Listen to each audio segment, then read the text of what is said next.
नमस्कार शेतकरी मित्रांनो, यावंच लागते पण पाड्या खायला.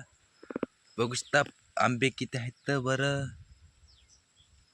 एकदम पाड्या आलेला आहे, गळी एकदम आंबा गळण्याला लागलेला आहे. आता पाडगिड्या वगैरे खाली पिवळं झालेलं आहे. इथं बघू शकता मित्रांनो, चिकट झालेलं आहे. चला तुम्हाला वातावरण दाखवणार आहोत थोडंसं. बघू शकता मित्रांनो कशा पद्धतीने वातावरण आहे. पाटगीट सुद्धा इकडं आहे मोठा संगीन. बघू शकता मित्रांनो केवढा मोठा आंबा आहे. या आंब्याचं नाव आहे बरगडा.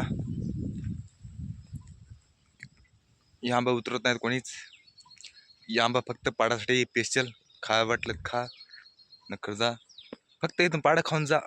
एकदम इथं अनलिमिटेड पाडा येतं. फक्त गोटे गिटे हाणलं का, फक्त गोटे गिटे हाणल्या मग दादा काहीच सांगू नका मला. इथं या, खालचे पडलेले पाडं खा. गोटे गिटे हाणायचे नाहीत तुम्हाला सांगायचं म्हणजे. व्हिडिओ आवडत लाईक आणि फॉलो करायला विसरू नका.